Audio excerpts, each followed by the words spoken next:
Amazing facts India సమర్పించు దానియేలు మరియు ప్రకటన గ్రంథ ప్రవచనములకు మిమ్మల్ని హృదయపూర్వకంగా ఆహ్వానిస్తున్నాము. చాలా ప్రాముఖ్యమైన అంశాన్ని బైబిల్ నుండి మనం చదువుకోబోతున్నాము. నరకమునకు పర్యవేక్షకుడు సాతానుడా. ఈ అంశం గురించి బైబిల్ ఏం బోధిస్తుందో ఆ విషయములు ఈ గ్రంథములో మీ కొరకు మేము పొందుపరిచించాము. ఇది పొందాలంటే ఆ స్క్రీన్ మీద ఉన్న ఆ నంబర్కి ఫోన్ చేయండి, లేక వెబ్సైట్ దర్శించండి. మీకు ఉచితంగా ఈ ఇన్ఫర్మేషన్ని పంపించాలని మేము ఆశపడుచు ఉన్నాము. నరకమునకు పర్యవేక్షకుడు సాతానుడా. ప్రార్థన చేసుకుని మనం దేవుని వాక్యాన్ని చూద్దాం. మహాపరిశుద్ధుడా, మీకే స్తుతులు స్తోత్రములు చెల్లించుకుంటున్నాము. మాతో మాట్లాడమని, మీ పరిశుద్ధాత్మను మాకు బోధకునిగా దయచేయమని ఈ వర్తమానం ద్వారా మా ప్రభు అయిన యేసుక్రీస్తు వారు మహింపరచబడినట్లు మీరు నడిపించుకోవాల్సిందిగా యేసుక్రీస్తు నామములో అడిగి వేడుకొంచున్నాం తండ్రి, ఆమెన్. ఆదికాండము 13వ అధ్యాయములో సొదొమ గొమొరా పట్టణముల గురించి మనము చూస్తూ ఉన్నాము. సొదొమ గొమొరా పట్టణాలు అటు యోర్దాను నది ఆ ప్రాంతములో, ఆ క్రింద మృత సముద్రము ఆ ప్రాంతములో ఒకప్పుడు ఉన్న పట్టణములో ఈ సొదొమ గొమొరా పట్టణముల యొక్క పరిస్థితి ఏ విధంగా ఉన్నదో దేవుని వాక్యము సెలవిస్తున్నది. ఆదికాండము 13వ అధ్యాయము 13వ వచనములో సొదొమ మనుషులు దుష్టులను యెహోవా దృష్టికి బహుపాపులునై ఉండిరి. ఎందుకు సొదొమ గొమొరాలో ఉన్న పట్టణస్థులు ఈ విధంగా దుష్టులు పాపులుగా ఎందుకయ్యారు? యెహెజ్కేలు గ్రంథము 16వ అధ్యాయంలో మనకు ఒక సత్యము బయటపడుతుంది. ఎందుకంటే సొదొమ గొమొరా పట్టణాల్లో నివసిస్తున్న ప్రజలకు తీరిక ఎక్కువైపోయింది. నిర్విచారమైన సుఖ సంతోషము అని దేవుని వాక్యం సెలవిస్తున్నది. ఎందు గురించి అంటే ఆ యోర్దాను నది ప్రవహిస్తూ ఉన్నది కదండి. ఆ యోర్దాను నది ఆ ప్రక్కలంతా కూడా సారవంతమైన భూమి. ఈ సొదొమ గొమొరా ఈ ప్రాంతముల్లో అంతా కూడా సస్యశ్యామలంగా ఉంటుంది. అందుగురించే లోతు అబ్రహాము ఇద్దరు కూడా ఇప్పుడు ఎన్నుకోవాల్సి వచ్చిన సమయం వచ్చేసరికి అబ్రహాం అన్నాడు, నీవు కుడివైపుకు వెళ్తే నేను ఎడం వైపుకు వెళ్తాను, నీవు ఎడం వైపు ఎన్నుకుంటే నేను కుడివైపుకు వెళ్తానని అబ్రహాము లోతుతో అన్నాడు. ఆ పరిస్థితుల్లో లోతు అటు చూసినప్పుడు ఈ సొదొమ గొమొరా ఆ ప్రాంతములు పచ్చగా సస్యశ్యామలంగా ఉండటం చూసి లోతు ఆ ప్రాంతాన్ని ఎన్నుకున్నాడు. కానీ లోతు గమనించినది ఏంటంటే ఆ ప్రాంతంలో దుర్మార్గత ఎక్కువ ఉన్నదని లోతు గమనించలేకపోయాడు. కానీ సొదొమ గొమొరా పట్టణముల యొక్క దుర్మార్గత పెరిగిపోయినప్పుడు ఏం జరిగింది? దేవుని వాక్యం సెలవిస్తుంది. ఆదికాండము 19వ అధ్యాయం 17వ వచనము, నీ ప్రాణమును దక్కించుకున్నట్లు పారిపొమ్ము, నీ వెనక చూడకము, నీవు నశించిపోకుండా ఆ పర్వతమునకు పారిపొమ్మని చెప్పగా దేవుడు సొదొమ గొమొరా పట్టణాలను వాటి దుర్మార్గతను బట్టి శిక్షించాలని దేవుడు ఉద్దేశించిన ఆ పరిస్థితుల్లో దేవుని దూతలు సొదొమ గొమొర్రా పట్టణాన్ని దర్శించారు. సొదొమ గొమొర్రా పట్టణాన్ని దర్శించిన ఆ టైంలో లోతు మంచి హృదయంతో వారిని ఇంటికి ఆహ్వానించాడు. ఆ పరిస్థితులు మనం బైబిల్లో చూస్తూ ఉన్నాము. అప్పుడు ఆ ఇద్దరు దూతలు లోతును, తన భార్యను, ఇద్దరు కుమార్తెలను బయటికి పంపించారు. మీరు వెళ్ళిపోండి, ఈ పట్టణము అగ్ని గంధకములతో కాల్చివేయబడబోతుంది, కాబట్టి మీరు పారిపోండని చెప్పినప్పుడు లోతు, తన భార్య, వారికి ఉన్న ఇద్దరు కుమార్తెలు కలిసి ఆ పట్టణం నుండి బయటకు వచ్చారు. వెనక్కి చూడొద్దు అని దూతలు వారికి సెలవిచ్చారు. అప్పుడు యెహోవా సొదొమ మీదను గొమొర్రా మీదను యెహోవా యొద్ద నుండి గంధకమును, అగ్నిని ఆకాశం నుండి కురిపించను. దేవుడు సొదొమ గొమొర్రా పట్టణముల మీద నుండి అగ్ని కురిపించి దేవుడు సొదొమ గొమొర్రా పట్టణాలను నాశనం చేయటము మనం చూస్తూ ఉన్నాము. ఆ సమయంలో, ఆ పరిస్థితుల్లో ఏం జరిగిందో దేవుని వాక్యము మనకు సెలవిస్తుంది. సొదొమ గొమొర్రా పట్టణాల మీదకి అగ్ని దిగి వచ్చినప్పుడు లోతు కుటుంబాన్ని దేవుడు భద్రపరిచారు. ఆ పరిస్థితుల్లో సొదొమ గొమొర్రాల తట్టును చూడగా అదిగో ఆ ప్రదేశపు పొగ ఆవము పొగవలే లేచుచుండెను. పరలోకము నుండి అగ్ని దిగి వచ్చి సొదొమ గొమొర్రా పట్టణాలను నాశనం చేసింది. ప్రియులారా, అదొక ఫైర్ యాక్సిడెంట్ కాదు. పరలోకము నుండి అగ్ని దిగి వచ్చి సొదొమ గొమొర్రా పట్టణాలను నాశనం చేసింది. ఆదికాండము 19వ అధ్యాయము 26వ వచనములో, అయితే లోతు భార్య అతని వెనుక నుండి తిరిగి చూచి ఉప్పు స్తంభమాయనని వాక్యం సెలవిస్తుంది. నలుగురుని దేవుడు రక్షించారు ఆ పట్టణము నుండి. కానీ లోతు భార్య పట్టణము నుండి శారీరకంగా బయటకు వచ్చింది, కానీ ఆమె హృదయము పట్టణంలోనే ఉన్నట్లుగా మనం చూస్తూ ఉన్నాం. అందుకే ఒక ఉప్పు స్తంభము అయిపోయింది. దేవుడు సొదొమ గొమొర్రా పట్టణాలను వాటి దుర్మార్గతను బట్టి ఆకాశం నుండి అగ్ని కురిపించి వారిని నాశనం చేసినట్లుగా పరిశుద్ధ గ్రంథము మనకు తెలియచేస్తుంది. ఈ భూమి పాపముతో, దుర్మార్గతతో, తిరుగుబాటు స్వభావంతో నిండిపోవటం వలన బహు త్వరలో దేవుడు ఈ భూమిని సొదొమ గొమొర్రా పట్టణాలను నాశనం చేయబోతున్నట్లు దేవుని వాక్యము మనకు సెలవిస్తూ ఉన్నది.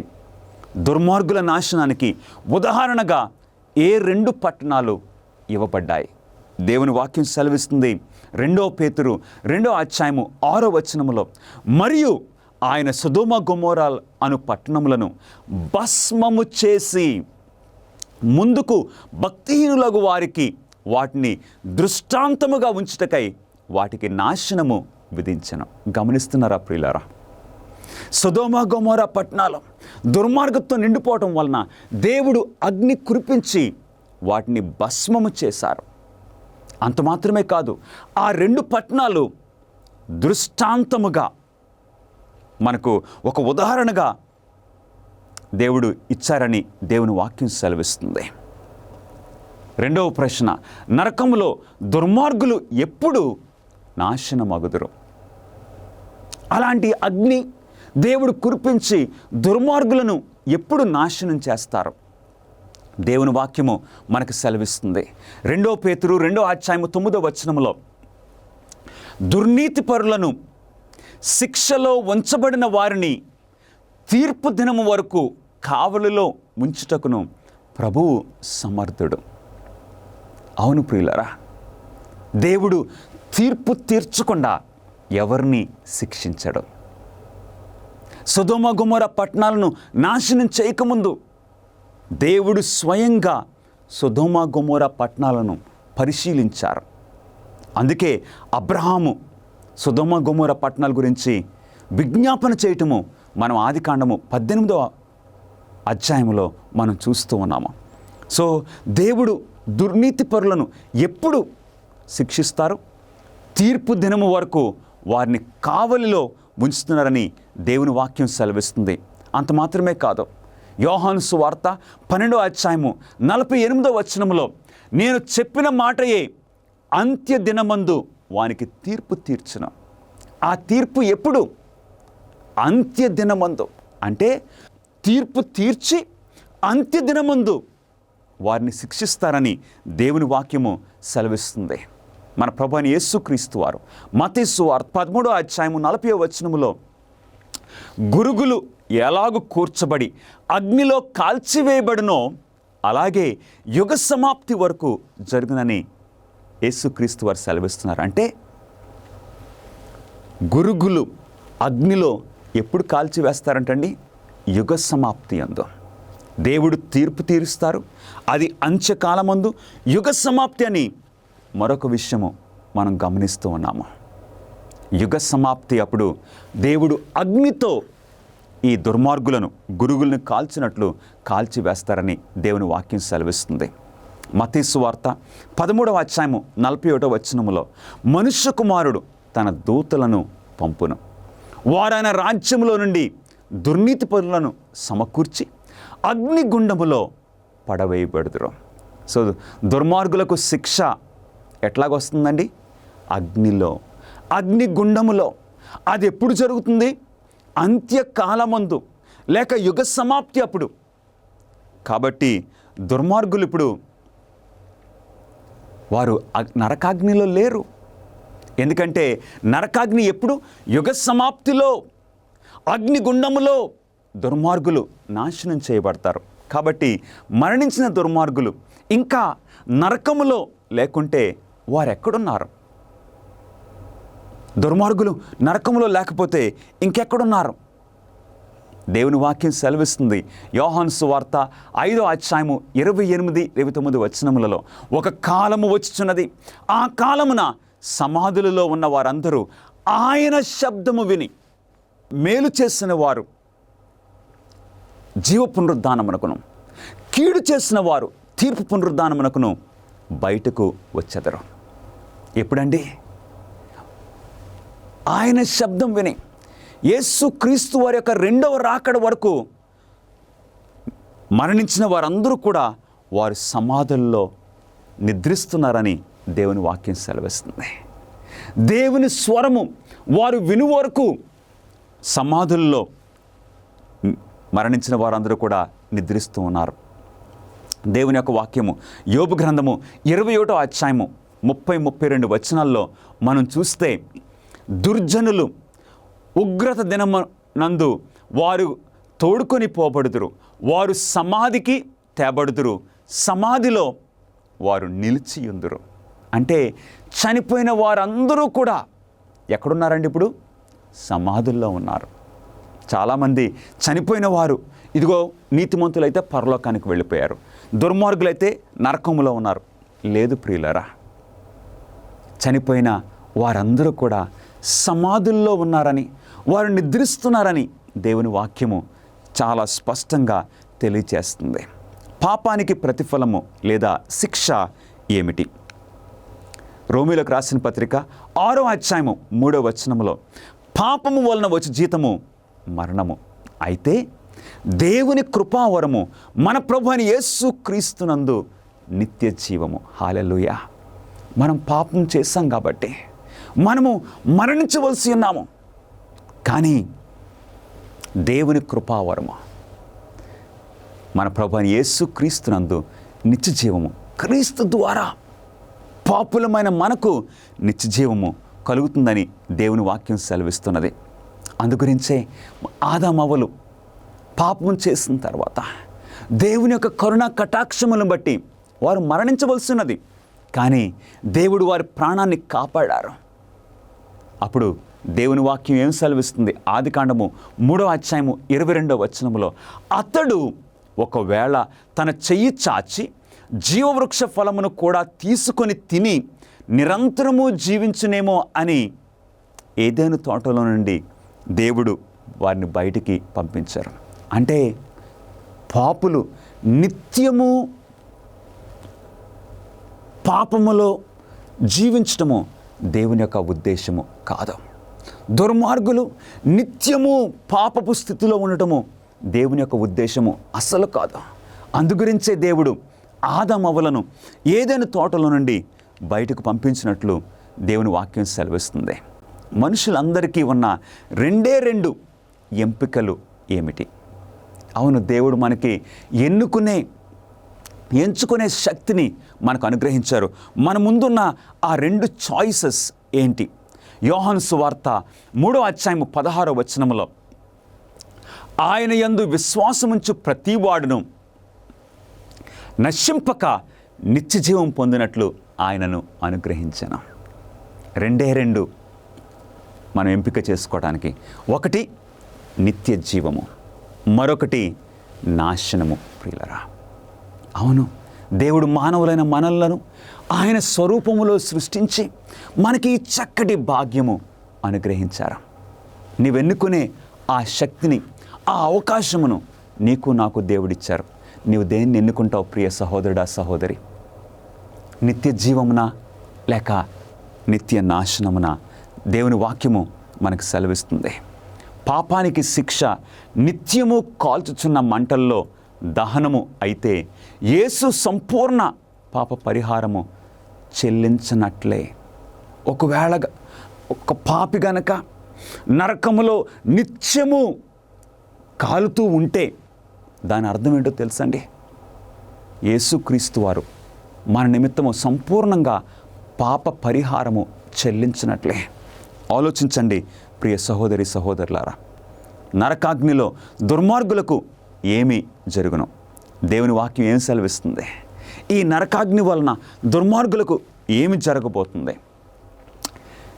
37వ కీర్తన 10 తర్వాత 20వ వచనము, ఇంక కొంతకాలమునకు భక్తిహీనులు లేకపోవుదురు. భక్తిహీనులు కొంతకాలమే. భక్తిహీనులు కొంతకాలమైన తర్వాత వారు కనపడరు. గమనిస్తున్నారా?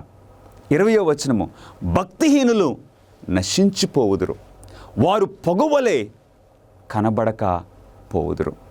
గమనిస్తున్నారా ప్రియ సహోదరి సహోదరులారా? భక్తిహీనులకు భవిష్యత్తు లేదు. భక్తిహీనులు కొంతకాలం వరకే. కానీ ఎవరైతే భక్తి కలిగి యేసుక్రీస్తును అంగీకరించి యేసుక్రీస్తు తో సంబంధం కలిగి ఉంటారో వారు నిత్యము జీవిస్తారు. కానీ దుర్మార్గులకు నరకమే గతి. ప్రియులరా, మలాకీ గ్రంథము 4వ అధ్యాయము 1వ వచనము దేవుని వాక్యము ఈ విధంగా సెలవిస్తుంది. నియమింపబడిన దినము వచ్చుచున్నది, కొలిమి కాలునట్లు అది కాలును, దుర్మార్గులందరూ కొయ్య కాలు వలె ఉందురు. కొయ్య కాలు అంటే ఒక ఫర్నేస్, చాలా విపరీతమైన వేడిగా ఉంటుంది. దుర్మార్గులకు దేవుడు ఆ అగ్నిలో వారిని కాల్చివేయబోతున్నారు.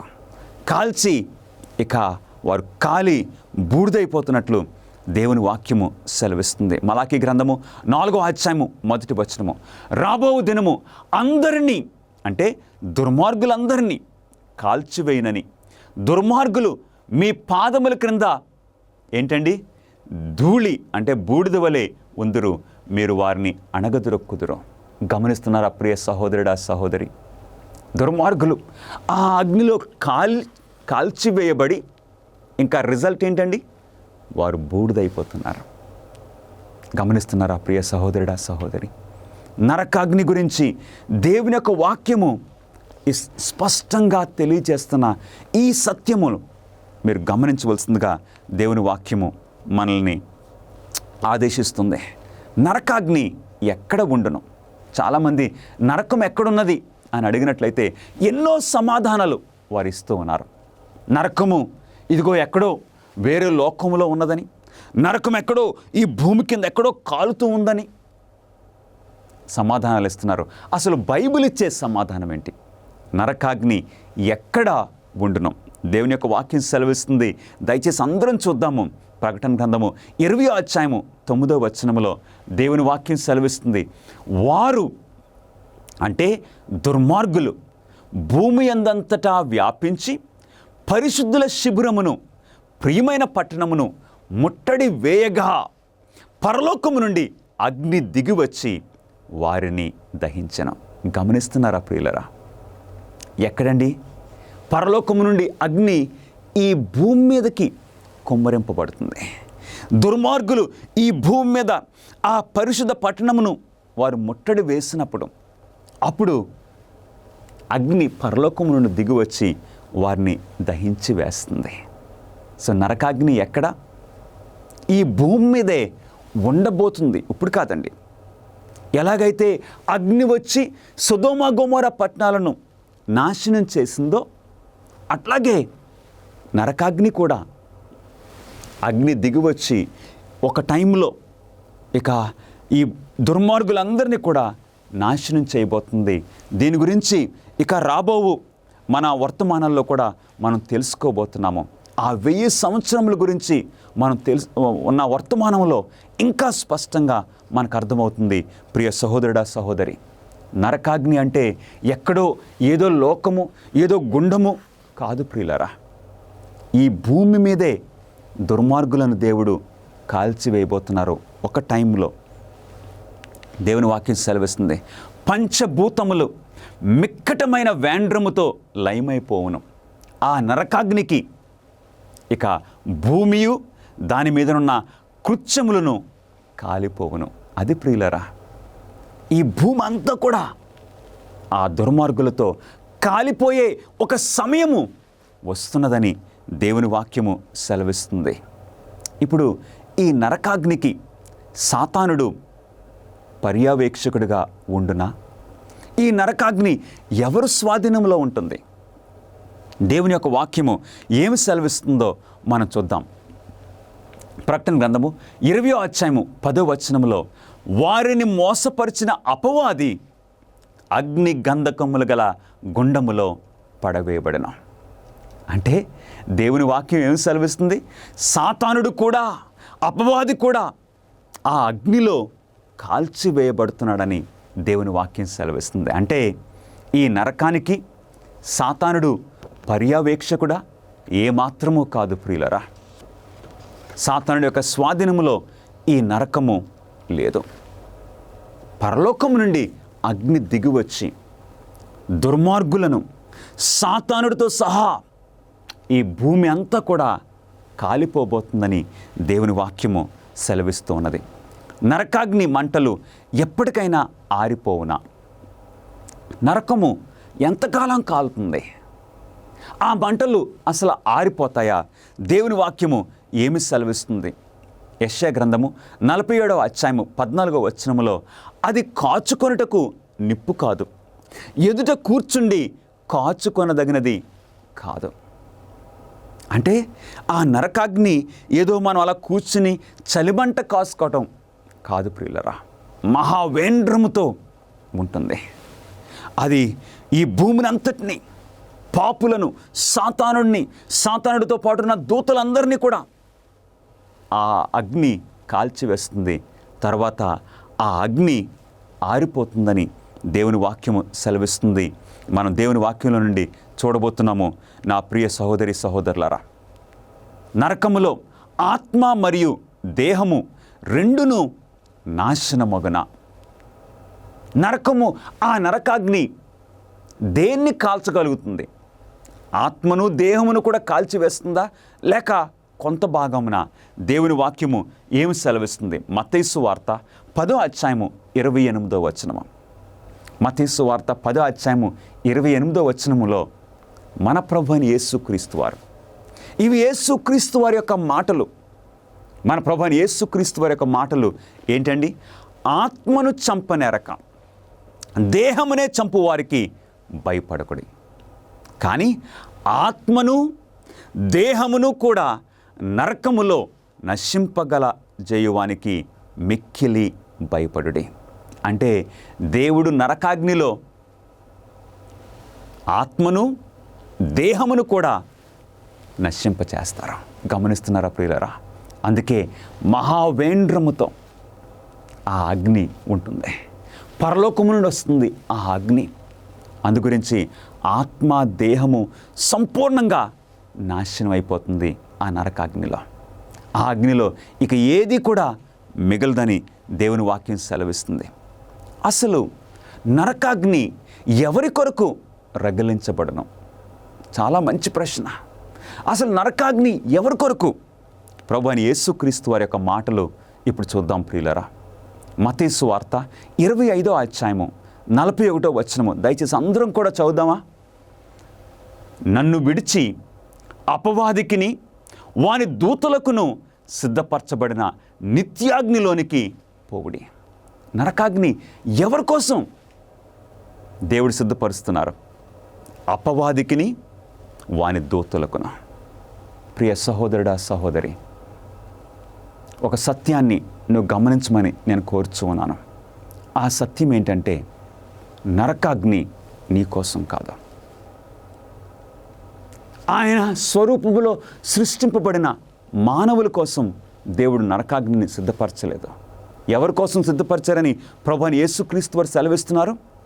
అపవాదికిని వాని దూతలకు సిద్ధపరచబడిన నిత్యాగ్ని. మరి మన కొరకు దేవుడు ఏమి సృష్టించారు? దేవుడు ఏమి ఏర్పాటు చేశారు? మనం పాపం చేశాం. మనల్ని రక్షించుకోవడానికి ఆయన ప్రియ కుమారుడైన యేసుక్రీస్తును దేవుడు మనకు అనుగ్రహించారు. యేసుక్రీస్తు ద్వారా మనకు రక్షణ అనుగ్రహించారు. అవును ప్రియులరా, యేసు ప్రభు అన్నారు, మీ కొరకు నేను నివాసములు సిద్ధపరచడానికి వెళ్ళుచూ ఉన్నాను. అవును, నీ కొరకు నా కొరకు పరలోకాన్ని దేవుడు సిద్ధపరుస్తూ ఉన్నారు. ఆ పరలోక రాజ్యమును, ఒక పట్టణమును నీ కొరకు నా కొరకు దేవుడు సిద్ధపరుస్తున్నారు. నీతో నాతో నిత్యము దేవుడు జీవించాలని ఆయన ఆశపడుతున్నారు. నరకాగ్ని నీ కోసం కాదు. నరకాగ్ని అపవాది అంటే సాతానుడికిని వాని దూతలకును. గమనిస్తున్నారా ప్రియ సహోదరి సహోదరులారా?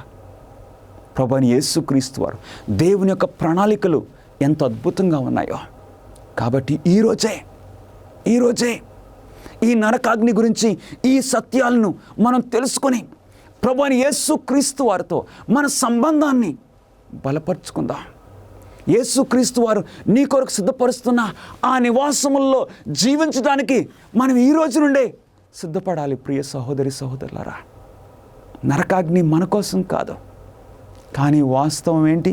ఎవరైతే యేసుక్రీస్తు వారిని తిరస్కరిస్తారో, యేసుక్రీస్తు వారి యొక్క రక్షణ పాత్రను చీకొడతారో, అంటే వారు అపవాదిని ఎన్నుకుంటున్నారు. అందుకు అపవాదికి వాని దూతలకు వచ్చే ఆ శిక్షలో వారు కూడా పాలు పొందవలసి వస్తుంది. నరకాగ్ని నీ కొరకు కాదు.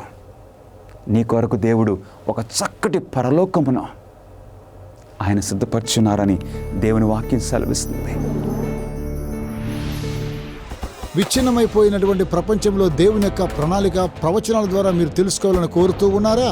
ఆచరణాత్మకమైనటువంటి గొప్ప సవాళ్లను మీరు ఎదుర్కోవాలనుకుంటే మిమ్మల్ని ఉత్సాహపరుస్తున్నాం. అమేజింగ్ ఫ్యాక్ట్స్ వారు బైబిల్ చదువుకునేటువంటి గైడ్స్ మీ కొరకై 27 పుస్తకాలను మీకు అనుగ్రహిస్తున్నారు. అద్భుతమైనటువంటి గ్రాఫిక్స్ ద్వారా మీరు అర్థం చేసుకోవడానికి నేరుగా మీకు సమాధానం దయచేస్తూ ఉన్నారు. ప్రతి చదువుకునేటువంటి ఈ గైడ్ ద్వారా బైబిల్లో సరైన సమాధానం గ్రహించుకోగలరు. మీ జీవితంలోని ప్రాముఖ్యమైన ప్రశ్నలకు సమాధానం ఇస్తుంది. ఏ విధంగా మీరు సంబంధాన్ని పెంచుకోగలరు? ప్రభువైన యేసుక్రీస్తు వారు ఎప్పుడు రాబోతూ ఉన్నాడు? ఇంకా ఎన్నో విషయాలను తెలుసుకోవచ్చు. భవిష్యత్తులో ఈ యొక్క విలువైన విషయాన్ని కోల్పోకండి. మీ జీవితాన్ని రూపాంతరపరుస్తూ ఉన్నాయి అమేజింగ్ ఫ్యాక్ట్స్ వారు ఇచ్చేటువంటి బైబిల్ చదువుకునే పుస్తకం. ఇవి మీకు ఇంగ్లీష్ లోను, హిందీ, తమిళ్, తెలుగులో మీకు లభిస్తూ ఉన్నాయి. వేచి ఉండకండి. వెంటనే మీ యొక్క స్టడీ గైడ్స్ ను ఇప్పుడే ఆర్డర్ చేయండి. AFTV.in అనేటువంటి మా వెబ్సైట్ ని సంప్రదించి వెంటనే పొందండి. 12వ ప్రశ్న, దేవుడు దుర్మార్గులను నాశనం చేయడాన్ని బైబిల్ ఎలా సూచిస్తుంది? దుర్మార్గులను నాశనం చేయడం గురించి ఈ పరిశుద్ధ గ్రంథము ఏ విధంగా చిత్రీకరిస్తుంది? చాలా ఆశ్చర్యమైన మాటలు ఒకసారి చూద్దాం ప్రియులారా. యెషయా గ్రంథము 28వ అధ్యాయము 21వ వచనములో దేవుని వాక్యము ఈ విధంగా సెలవిస్తుంది. మనందరం చదువుదామండి. నిజముగా తన కార్యమును, తన ఆశ్చర్య కార్యమును చేయుటకు, అపూర్వమైన తన కార్యమును నునరించుటకు యెహోవా రేగును. నరకాగ్ని గురించి దేవుని వాక్యం ఏం సెలవిస్తుందో తెలుసా? A strange act. ఆశ్చర్యమైన కార్యము లేక అసాధారణమైన కార్యము. ఇది సాధారణంగా దేవుడు చేసేది కాదు. ఇది ఒక ఆశ్చర్య కార్యం. ఎందుకంటే ఒక ప్రేమగల దేవునికి, రక్షించే స్వభావం కలిగిన ఈ దేవునికి నాశనం చేయటము అసాధారణమైన కార్యము. అన్ అన్యూజువల్ యాక్ట్. గమనిస్తున్నారా ప్రియులారా? దేవునికి రక్షించడమే ఆయనకు అలవాటు, రక్షించడమే ఆయనకి ఇష్టం. ఎవరు చెయ్యి చాపినా సరే వారిని రక్షించే ఆ హస్తం అయింది, ఆ మనసు అయింది. దుర్మార్గుడు తన దుర్మార్గత వలన మరణించుటలో నాకు సంతోషం లేదని యెహెజ్కేలు 33వ అధ్యాయము 11వ వచనంలో దేవుడు అంటున్నారు. అందుకే ఈ నరకాగ్ని గురించి యెషయా ప్రవక్త అంటున్నాడు, నరకములో దుర్మార్గులను శిక్షించడము దేవునికి అసాధారణమైన ఆశ్చర్యమైన కార్యము. ఆరని అగ్ని అనే బైబిల్ పదబంధము అగ్ని ఎప్పుడూ ఆరిపోదని సూచించట్లేదా? ఆరని అగ్ని అంటే ఏంటి? ఆరని అగ్ని అని బైబిల్ వాడుతూ ఉన్నది. ఈ ఆరని అగ్ని అంటే ఏంటో దేవుని వాక్యంలో నుండి మనం చూద్దాం ప్రియులారా. ఎందుకంటే Martin Luther, Protestant reformers Bible చదివే ఒక చక్కటి పద్ధతిని వారు బయటకు తీసుకుని వచ్చారు. అదేంటంటే సోలా స్క్రిప్చురా. బైబిల్ పదాలను బైబిలే మనకు అర్థము చూపించాలి. కాబట్టి బైబిల్లో చూద్దామండి, ఆరని అగ్ని అంటే ఏంటి. మత్తయి సువార్త 3వ అధ్యాయము 12వ వచనంలో దేవుని వాక్యము సెలవిస్తున్నది, ఆయన తన కళ్ళమును బాగుగా శుభ్రము చేసి గోధుమలను కొట్టులో పోసి ఆరని అగ్నితో పొట్టును కాల్చివేయను. ఆరని అగ్ని అంటే ఏంటో దేవుని వాక్యములో మనం చూద్దాం ప్రియులరా. ఇర్మియా గ్రంథము 17వ అధ్యాయము 27వ వచనములో ఇర్మియా ప్రవక్త ద్వారా దేవుడు ఇర్మియా కాలంలో జీవిస్తున్న ఆ ప్రజలకు ఈ హెచ్చరిక చేస్తున్నారు. అయితే మీరు విశ్రాంతి దినమును ప్రతిష్ఠ దినముగా ఎంచి ఆ దినమున బరువులు మోసుకొనుచు యెరూషలేము గుమ్మములలో ప్రవేశింపకూడదని నేను చెప్పిన మాట మీరు వినని ఎడల. అప్పుడు ఏం జరుగుతుంది? ఇర్మియా గ్రంథము 17వ అధ్యాయము 27వ వచనములో, నేను దాని గుమ్మములలో అగ్ని రగులబెట్టెదను. మీరు అవిధేయత చూపించినట్లయితే దేవుడు అగ్ని పంపిస్తానని సెలవిస్తున్నారు.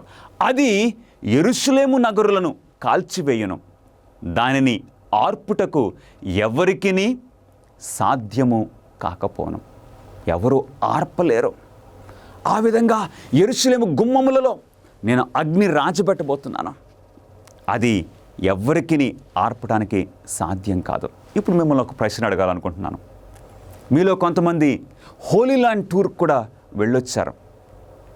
యెరూషలేము గుమ్మాలు ఇంకా కాలుతూ ఉన్నాయా? చెప్పండి. యెరూషలేము గుమ్మములు ఇంకా కాలుతూ ఉన్నాయా? ఎందుకంటే దేవుడు చెప్పారు, ఆరని అగ్ని, ఎవరికిని దానిని ఆర్పడానికి సాధ్యము కాదు అని దేవుడు సెలవిచ్చారు. మరి యెరూషలేము గుమ్మములు ఇంకా కాలుతూ ఉన్నాయా? ఏమాత్రం కాదు. గమనిస్తున్నారా ప్రియులరా? తర్వాత మార్కు సువార్త 9వ అధ్యాయము 47వ వచనములో, నీ కన్ను నిన్ను అభ్యంతరపరచని ఎడల దానిని తీసి పారవేయము. 2 కన్నులు కలిగి నరకములో పడవేయబట్ట కంటే ఒంటి కన్ను గలవాడవై దేవుని రాజ్యములో ప్రవేశించుట మేలు. అవును, నరకములో ప్రవేశించుట కంటే ఒక కన్నుతో దేవుని రాజ్యమునలో ప్రవేశించటము మేలు. నరకమున వారి పురుగు చావదు, అగ్ని ఆరదు. పురుగు చావదు, అగ్ని ఆరదు అంటే ఏంటో తెలుసండి? ఇదొక సామెతగా వారు వాడేవారు. అవునండి, సామెత. పిట్ట కొంచెము కూతగనము అని మనం అంటాం. అక్కడ పిట్టల గురించి మాట్లాడట్లేదు, లేక కూతల గురించి మాట్లాడట్లేదు, మనం మనుషుల గురించి మాట్లాడుతున్నాం. ఇక్కడ నరకమున వారి పురుగు చావదు, అగ్ని ఆరదు అంటే ఇదొక సామెతగా దుర్మార్గులు సంపూర్ణంగా నాశనం అయిపోతారు అని ఆ స్టేట్మెంట్ వాడబడుతుంది. నిత్యాగ్ని ఇంకొక మాట. నిత్యాగ్ని అనే మాటకు అంతము లేనిది అని అర్థము కాదా? నిత్యాగ్ని అంటే ఒకే నిత్యము కాలుచున్న అగ్ని అనే అర్థం వస్తుంది. కానీ బైబిల్లో నుండి ఒకసారి చూద్దాం. యూదా రాసిన పత్రిక 1వ అధ్యాయము 7వ వచనములో దేవుని వాక్యము ఈ విధంగా సెలవిస్తుంది. ఆ ప్రకారముగానే సొదొమ గొమొర్రాలను నిత్యాగ్ని దండన అనుభవించుచు దృష్టాంతముగా ఉంచబడను. సొదొమ గొమొర్రా పట్టణాలు ఎలాంటి అగ్నితో కాల్చివేయబడ్డాయి? ఎలాంటి అగ్నితో సొదొమ గొమొర్రా పట్టణాలు కాల్చివేయబడ్డాయి?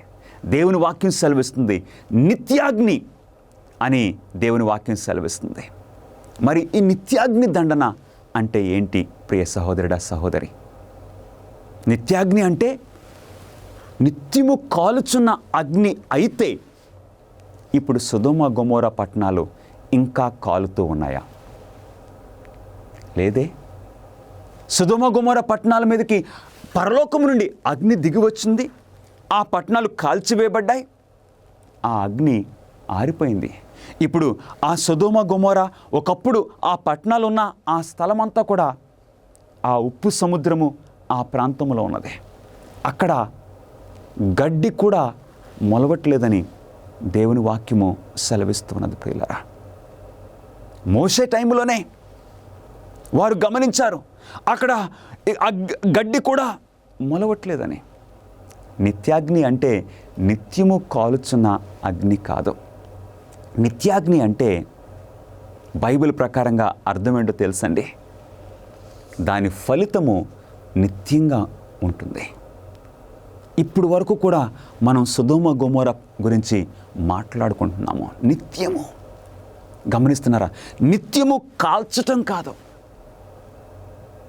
గమనిస్తున్నారా ప్రియ సహోదరి సహోదరులారా? దేవుని వాక్యము ఎంత స్పష్టంగా ఉన్నదో. తర్వాత ఇంకొక పదాన్ని మనం చూద్దాము.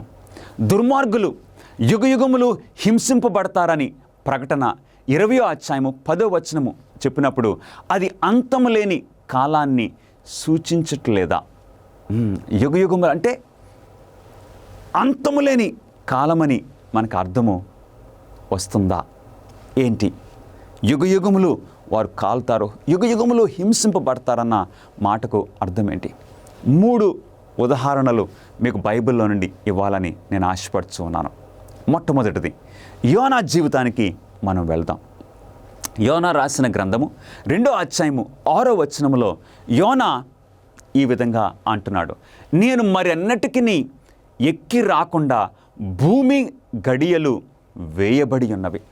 నేను ఈ చేప కడుపులో ఏదో ఒక చెరసాల్లో ఉన్నట్లు, ఈ గడియలు వేసేయబడినట్లు నేను ఈ చేప కడుపులో ఉన్నానని యోనా అంటున్నాడు.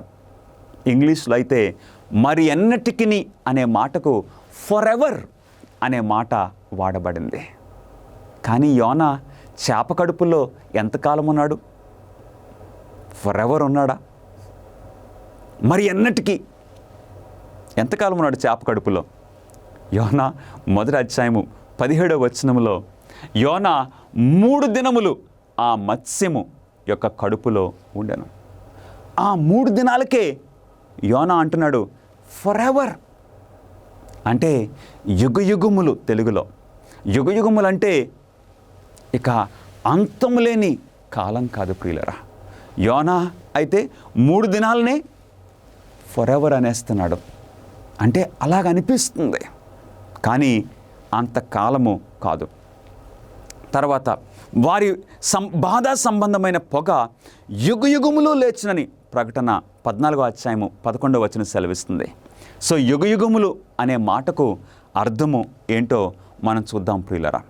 2వ ఎగ్జాంపుల్ నిర్గమకాండము 21వ అధ్యాయము 6వ వచనములో మనకు కనపడుతుంది. ఇక్కడ నిర్గమకాండము 21వ అధ్యాయము 6వ వచనములో ఒక దాసుని గురించి దేవుడు సెలవిచ్చారు. ఒక హెబ్రీయుడు ఒక దాసుని కొనుక్కున్నప్పుడు 6 సంవత్సరాలు ఆ దాసుని చేత పనిచేయించుకోవచ్చు. 7వ సంవత్సరము విడిచిపెట్టేసేయాల, స్వేచ్ఛనివ్వాలి.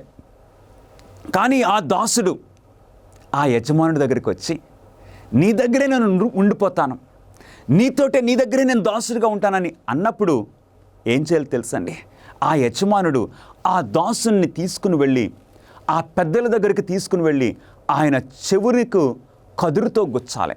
అప్పుడు నిర్గమకాండము 21వ అధ్యాయము 6వ వచనములో వాడు నిరంతరము వానికి దాసుడై యుండును.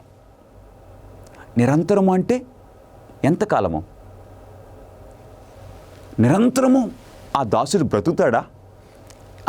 యుగయుగములు ఆ దాసుడు బ్రతుకుతాడా? ఫర్ ఎవర్ అని ఇంగ్లీష్లో అంటున్నారు. దాని అర్థం ఏంటంటే ఆ వ్యక్తి జీవించినంత కాలము. గమనిస్తున్నారా? ఆ దాసుడు జీవించినంత కాలము ఆ యజమానునికి దాసుడిగా ఉండవలెను. 1 సమూయేలు 1వ అధ్యాయము 22వ వచనంలో 3వది మనకు కనబడుతుంది. ఇక్కడ హన్నాకు పిల్లలు కలగలేదు, ప్రార్థించింది, దేవుడు హన్నాకు గర్భం తెరిచారు. సమూయేలును దేవుడు హన్నాకు ఒక కుమారునిగా అనుగ్రహించారు. అప్పుడు హన్నా ఏమంటుందో తెలుసండి. ఎల్కానా అడుగుతున్నాడు, మనం యెరూషలేముకి మనం దేవుని ఆలయానికి వెళ్దాంరా, షిలోలో ఉన్న దేవుని ఆలయానికి వెళ్దాంరా అంటే హన్నా అంటుంది, నేను ఇప్పుడు రాను. 1 సమూయేలు 1వ అధ్యాయము 22వ వచనంలో తిరిగి రాక ఆ కుమారుడు అక్కడే ఉండునట్లుగా, అంటే నేను దేవుని అడిగాను, దేవా నాకు ఇస్తే ఇక నీ ఆలయములో ఉండిపోయినట్లుగా నేను సమూయేలును ఇవ్వబోతున్నానని హన్నా వాగ్దానం చేసింది. అంటే ఆ కుమారుడిని నేను పాలు విడిచిన తర్వాత నేను తీసుకుని వెళ్ళి ఆ బిడ్డ మరలా ఇంటికి రాకుండా అక్కడే ఉన్నట్లుగా నేను నిరంతరము దేవాలయంలోనే ఉండిపోయేలాగా నేను దేవునికి ఒప్పుకున్నానని సెలవిస్తుంది. నిరంతరము అంటే 1 సమూయేలు 1వ అధ్యాయము 28వ వచనంలో హన్నా మాటల్లోనే దానికి అర్థము మనం చూడొచ్చు. తాను బ్రతుకు దినములు అన్నిటను. సమూయేలు బ్రతుకు దినములు అన్నిటి కూడా సమూయేలు దేవాలయంలోనే ఉండబోతున్నాడు ఫర్ ఎవర్. గమనిస్తున్నారా ప్రియులారా? సమూయేలు ఇంకా దేవాలయంలో ఉన్నాడా? ఏమాత్రం కాదు, తన జీవించినంత కాలము. సో నిరంతరము లేక యుగయుగములు అంటే ఇక అంతము లేని కాలమని అసలు కాదు. చూద్దాం ప్రియులారా, యుగయుగములు అనేది బైబిల్లో యుగ సమాప్తి వరకు అని అర్థము. అంతేకాని అనంతమైన అంతము లేని కాలము ఏమాత్రము కాదు. బైబిల్ పదాలకి బైబిల్ అర్థమే మనం ఇవ్వాల్సి ఉన్నాము ప్రియులారా. పాపము మరియు పాపులు నాశనం చేయబడిన తర్వాత యేసు తన ప్రజల కొరకు ఏమి చేయను? దేవుడు పాపులను ఈ నరకాగ్నిలో కాల్చివేసిన తర్వాత యేసు తన ప్రజల కొరకు ఏం చేస్తారు? దేవుని వాక్యం సెలవిస్తుంది. 2 పేతురు 3వ అధ్యాయము 13వ వచనము, అయినను మనం ఆయన వాగ్దానమును బట్టి క్రొత్త ఆకాశముల కొరకును క్రొత్త భూమి కొరకును కనిపెట్టుచున్నాము, వాటి యందు ఏంటండి? నీతి నివసించును. గమనిస్తున్నారా? దేవుడు దుర్మార్గులను నరకాగ్నిలో కాల్చివేసిన తర్వాత సాతానుడు యొక్క అనుచరులు పాప సంబంధమైనదంతా కూడా ఆ నరకాగ్నిలో కాల్చివేయబడిన తర్వాత దానికి అంతం పెట్టి అప్పుడు దేవుడు క్రొత్త ఆకాశమును క్రొత్త భూమిని సృష్టించబోతున్నారు. New heaven, new earth. అక్కడ వాటి యందు నీతి నివసించును. ఇది చక్కటి వాగ్దానం ప్రియులారా. ఈ పాపము ఇలాగే కొనసాగదు. ఈ పాపానికి దేవుడు అంతము పెట్టబోతున్నారు. ప్రకటన గ్రంథము 21వ అధ్యాయము 4వ వచనములో ఆ క్రొత్త ఆకాశము ఆ క్రొత్త భూమిలో ఆయన వారి కనుల ప్రతి బాష్ప బిందువును తుడిచివేయను. మరణము ఇక ఉండదు. దుఃఖమైనను ఏడ్పైనను వేదనైనను ఇక ఉండదు. మొదటి సంగతులు గతించిపోయాను. హల్లెలూయా. దేవుడు అలాంటి రాజ్యమును నీ కొరకు సిద్ధపరుస్తున్నారు. ఇప్పుడు ఆ క్రొత్త ఆకాశము ఆ క్రొత్త భూమి ఆ క్రొత్త పరిస్థితిలో మరలా పాపము అనే సమస్య మరలా ప్రారంభమయ్యే అవకాశం ఉన్నదా? పాపం అనే సమస్య మరలా తలెత్తుతుందా? దేవుని వాక్యము ఏమి సెలవిస్తుంది చూద్దాం ప్రియులరా. నాహూము గ్రంథము 1వ అధ్యాయము 9వ వచనంలో బాధ రెండవ మారు రాకుండా ఆయన బొత్తిగా దానిని నివారణ చేయను. హల్లెలూయా. ఇక ఆ క్రొత్త ఆకాశము, ఆ క్రొత్త భూమి, ఆ పరిస్థితిలో ఇక పాపము ఎన్నటికీ రాకుండా దేవుడు పాపానికి, అపవాదికి సంపూర్ణంగా నివారణ చేస్తారు. అందుకే ఆ నరకాగ్ని మహావేంద్రముతో ఉంటుందని దేవుని వాక్యం సెలవిస్తుంది. ఆ వేడికి, ఆ యొక్క నరకం యొక్క ఆ పరిస్థితికి ఇక ఏది కూడా మిగలదు. మలాకీ గ్రంథము 4వ అధ్యాయము 1-2 వచనాల్లో నరకాగ్ని ఏం చేస్తుందో తెలుసండి? వేరును చిగురును కూడా కాల్చివేస్తుంది. Nothing will remain. ఇక ఏది కూడా మిగలకుండా. వేరంటే సాతానుడు, పాపానికి వేరు, పాపానికి జనకుడు సాతానుడు. చిగురు అంటే సాతానుడి యొక్క అనుచరులు.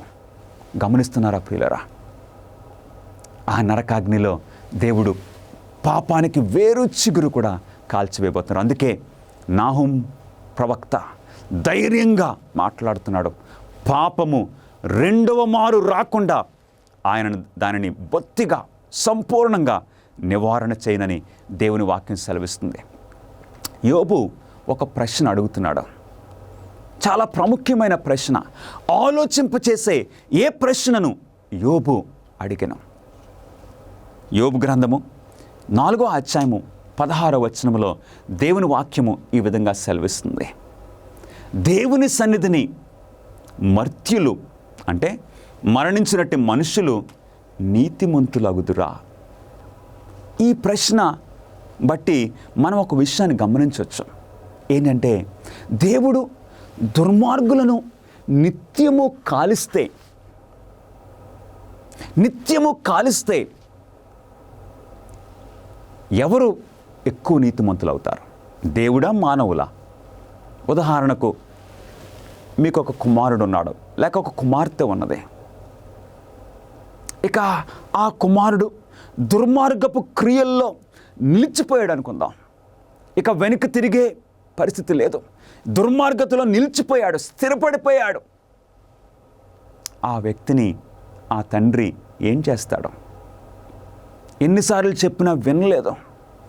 ఇక ఆ తండ్రి ఆ వ్యక్తిని శిక్షించవచ్చు. కరెక్టే, మరణశిక్ష విధించవచ్చేమో. కానీ నిత్యము శిక్ష ఆ కుమారుడికి ఏ తండ్రి ఇవ్వడు, ఏ తల్లి ఇవ్వదు, ఏ మానవులు ఇవ్వరు. ఆ పరిస్థితిని గురించి యోబు ఇక్కడ మాట్లాడుతున్నాడు. దేవుని సన్నిధిని మర్త్యులంటే మానవులు నీతిమంతులగుదురా? దేవుని కంటే మానవులు నీతిమంతులా? ఏమాత్రం కాదు. మానవులమైన మనమే ఇదిగో నిత్యము ఆ కుమారుణ్ణి అలా శిక్షించడము న్యాయం కాదని మనం అంటాం. మన ఇండియన్ లా చూద్దాం ఒకసారి. మన కోర్టు ఎవరికైనా మరణశిక్ష విధిస్తే ఎంతకాలం అండి? మరణశిక్ష, యావజ్జీవ కారాగార శిక్ష అంటే ఎంతకాలము? ఆ వ్యక్తి చనిపోయే వరకా? లేదు. ఏం చేస్తుందో తెలుసా అండి? కోర్టు వారు ఏమంటున్నారంటే యావజ్జీవ కారాగార శిక్ష అంటే చనిపోయే వరకు కాదు. అలా చనిపోతే ఆ వ్యక్తి జీవితం ఏమైపోతుంది? అందు గురించి కోర్టు వారు ఏమంటున్నారో తెలుసా? కొన్ని సంవత్సరాలే, మ్యాక్సిమం 14 సంవత్సరాలు మాత్రమే యావజ్జీవ కారాగార శిక్ష అంటున్నారు. అంటే ఈ విషయంలో మానవులు ఎంత దయ చూపిస్తున్నారు, ఒక వ్యక్తి జీవితం పట్ల ఎంత దయ అంటే ఇక మనల్ని సృష్టించిన ఆ దేవుడు ఇంకెంత దయ చూపిస్తారన్న ఆ ప్రశ్న యోబు అడుగుతున్నాడు. ప్రియులరా, అన్నిటికంటే మించి నీవు తన అద్భుతమైన క్రొత్త రాజ్యంలో జీవించాలని యేసు కోరుకుంటున్నాడు. ఆయన నీ కొరకు ఒక భవంతిని నిర్మించాడు పరలోక రాజ్యంలో, మరియు నీవు దానిలో నివసించాలని కోరుకుంటున్నాడు. ఆయన ఆహ్వానమును అంగీకరించాలని నీవిప్పుడే నిర్ణయించుకుంటున్నావా? ప్రియ సహోదరుడా, సహోదరి, నరకాగ్ని ఎవరి కోసమండి?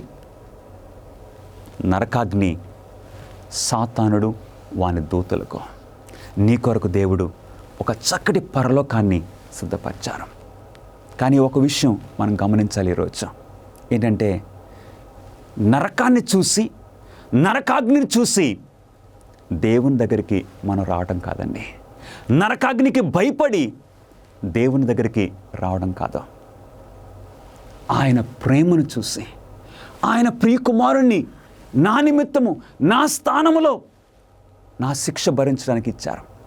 ఆ ప్రేమను చూసి దేవుని దగ్గరికి మనం రావాలి. ఈరోజు నీవు ఎలాగొస్తున్నావు ప్రియ సహోదరుడా, సహోదరి? నరకానికి భయపడి దేవుని దగ్గరికి కాదు. ఎందుకంటే అలాంటి భయము ఎక్కువసేపు ఉండదు. కర్రకు భయపడి విధేయత చూపించేవారు వారు విధేయతలో ఎక్కువసేపు కొనసాగలేరు. కానీ ప్రేమను చూసి, ఆ తల్లి మీద ప్రేమతో, ఆ తండ్రి మీద ప్రేమతో వారు విధేయత చూపించిన వారు ఒక చక్కటి శాశ్వతమైన సంబంధంగా అది మారుతుంది. అలాగే దేవుడు ఈరోజు నిన్ను నన్ను పిలుస్తూ ఉన్నారు. నా ప్రియ కుమారుడా, నా ప్రియ కుమార్తె, నీ కొరకు నా ప్రాణాన్ని సిలువపై మరణించాను. నీ కొరకు నా ప్రాణాన్ని సిలువపై అర్పించాను. ఇప్పుడు నీవు నాతో శాశ్వతం జీవించాలని ఇదిగో ఒక చక్కటి పరలోకాన్ని నీ కొరకు నేను సిద్ధపరిచాను. నాతో ఉండటానికి నీవు ఇష్టపడుతున్నావా? ప్రభువైన యేసుక్రీస్తు వారు నిన్ను నన్ను పిలుస్తున్నారు. యేసుక్రీస్తు వారి యొక్క ఆ మాటలకు నీ స్పందన ఏంటి ప్రియ సహోదరుడా, సహోదరి? ప్రార్థన చేసుకుందాం. మహాపరిశుద్ధుడా, మీకే స్తుతులు, మీకే స్తోత్రములు. ప్రభా, మా ఎడల ఎంత ప్రేమనైనా, మేము పొందవలసిన శిక్ష మీరు పొంది ఉన్నారు. ప్రభా, ప్రతి పాపి అనుభవించే ఆ నరకాగ్నిని నిజంగా సిలువపై యేసుక్రీస్తు వారు అనుభవించారు. నాయనా, మీకు స్తోత్రములు చెల్లించుకుంటున్నాము. ఇప్పుడు యేసుక్రీస్తును అంగీకరించిన ప్రతి వారికి ఆయనతో నిత్యము జీవించే ఆ నిత్య జీవము మాకివ్వడానికి మీరు ఇష్టపడుతున్నారు. మేమైతే ఈరోజు అంగీకరిస్తున్నాము ప్రియ ప్రభువా. మా యొక్క సమర్పణను స్వీకరించమని మా ప్రభువును మీ ప్రియకుమారుడైన నజరుడైన యేసుక్రీస్తు నామములో అడిగి వేడుకొంచున్నాము తండ్రి. ఆమేన్.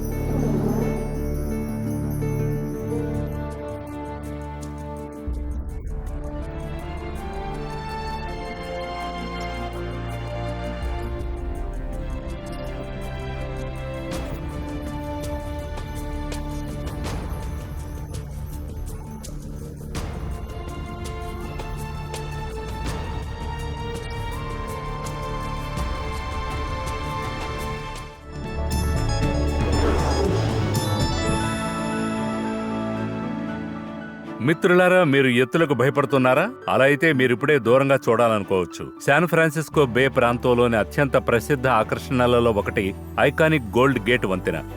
ఈ ప్రపంచంలోని ప్రసిద్ధ వంతెనను ఆధునిక ప్రపంచంలోని 7 అద్భుతాలలో ఒకటిగా పేర్కొన్నప్పటికీ దాని నిర్మాణంలో పాల్గొన్న ధైర్యవంతుల కథ చాలా తక్కువ మందికి తెలుసు.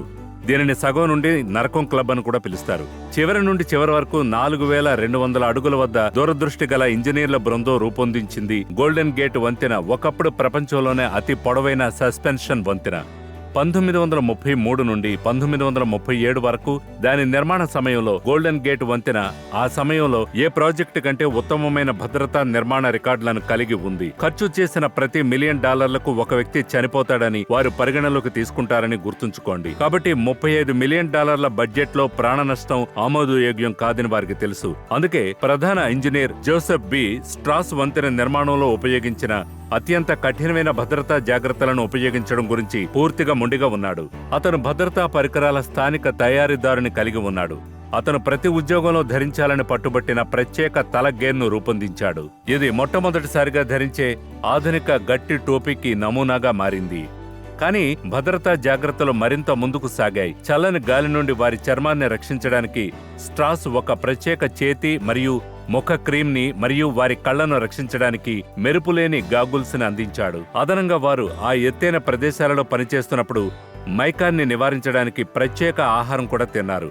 కానీ అత్యంత స్పష్టమైన భద్రతా జాగ్రత్త గోల్డెన్ గేట్ వంతెన యొక్క మొత్తం నిర్మాణ ప్రాంతం కింద చివరి నుండి చివరి వరకు వేలాడదీసిన భారీ వల. వాస్తవానికి నిర్మాణ సమయంలో ఈ వల 19 మంది వ్యక్తుల ప్రాణాలను కాపాడింది. వారు తర్వాత హెల్త్ క్లబ్ కి సగం మార్గం అని పిలువబడ్డారు. ఇది మీరు ఊహించగల అత్యంత ప్రమాదకరమైన నిర్మాణ పరిస్థితులని ఇప్పుడు మీరు గుర్తుంచుకోవాలి. కొన్ని చోట్ల అవి మంచుతో నిండిన నీటికి 700 అడుగుల ఎత్తులో ఉండేవి. అయినప్పటికీ అన్ని వర్గాల నుంచి వచ్చిన పురుషులు ఈ ప్రమాదాలను తీసుకోవడానికి సిద్ధంగా ఉన్నారు. ఎందుకంటే ఇది మహామాంద్యం సమయంలో మరియు వారికి రోజుకు $11 వరకు చెల్లించబడుతుంది. ఇది అప్పటికి అదృష్టం. దీనివల్ల ఇతర ప్రయోజనాల్లో ఒకటి, పురుషులు ఆ జారే ఉపరితలంపై పైకి నడుస్తున్నప్పటికీ చాలా ధైర్యంగా ఉన్నారని వారు కనుగొన్నారు. ఎందుకంటే వారు పడిపోతే వారిని రక్షించడానికి ఒక యంత్రాంగం ఉందని వారికి తెలుసు. ఇది రికార్డు సమయంలో వంతెనను నిర్మించడానికి, ముందుకు సాగడానికి వారికి విశ్వాసాన్ని, ధైర్యాన్ని ఇచ్చింది. క్రైస్తవులుగా మీకు తెలిసిన స్నేహితులు, మనం చేయాల్సిన గొప్ప పని ఉంది. స్వర్గం మరియు భూమిని కలిపే వంతెనను నిర్మించడంలో యేసుతో కలిసి పాల్గొనగలమని బైబిల్ మనకు చెప్తుంది. మార్గం వెంట ప్రమాదాలు ఉన్నాయి, మనం పడిపోవచ్చు లేదా పొరపాటు చేయొచ్చు అనే భయంతో ధైర్యం మనల్ని స్తంభింపజేయాలనుకుంటుంది. కానీ యేసు మనకు భద్రతా వలయాన్ని అందించాడని తెలుసు. మనం భయపడాల్సిన అవసరం లేదు. మనం ఆత్మవిశ్వాసంతో ముందుకు సాగచ్చు. ఎందుకంటే వాగ్దానం యోధా 24వ వచనంలో ఉంది, ఆయన మనలను పడిపోకుండా ఉంచగలడు. కానీ కొన్నిసార్లు మనం పొరపాటు చేస్తాం. ఇంకా నిరుత్సాహపడకండి స్నేహితులారా. మీరు 1 యోహాను 2వ అధ్యాయంలోని 1వ వచనాన్ని చదివితే బైబిల్ ఎలా చెప్తుంది, మనం పడిపోతే, మనం పాపం చేస్తే మన తండ్రికి సహాయకుడైన యేసుక్రీస్తు ఉన్నాడు. కాబట్టి ముందుకు సాగి క్రీస్తుతో ఆ వంతెనను నిర్మిద్దాం.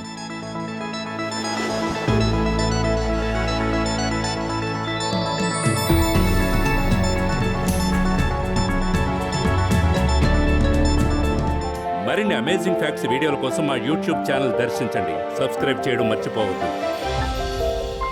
క్రీస్తు తిరిగి వచ్చినప్పుడు ఎలా ఉంటుందో మీరు ఎప్పుడైనా ఆలోచించారా? అమేజింగ్ ఫ్యాక్ట్స్ తో సౌందర్యమైన దృశ్యాంతాలతో నుండిన 50 పేజీల మ్యాగజైన్ మీకు అందిస్తున్నాం. తిరిగి త్వరగా రానున్న ఆయన రెండవ రాకడ గురించి, ప్రధాన అంశాల గురించి పుస్తకం మాట్లాడుతుంది. రహస్య రాకడ లేదా రహస్యంగా కొనిపోవడం అంటే ఏమిటి? ఈ పుస్తకం తీర్పు గురించి, 144,000 మంది గురించి, వారు ఎవరు, ఇది 1000 ఏళ్ల గురించి, నూతనం చేయబడిన భూమి గురించి మాట్లాడుతుంది. ఈ పుస్తకంలో చక్కగా పొందుపరచబడ్డాయి. మీరు చదివి ధ్యానించి మీ స్నేహితులకు కూడా పంపండి. ఈ రోజే మీ కాపీని ఆర్డర్ చేయడానికి దర్శించండి bookstore.aftv.in.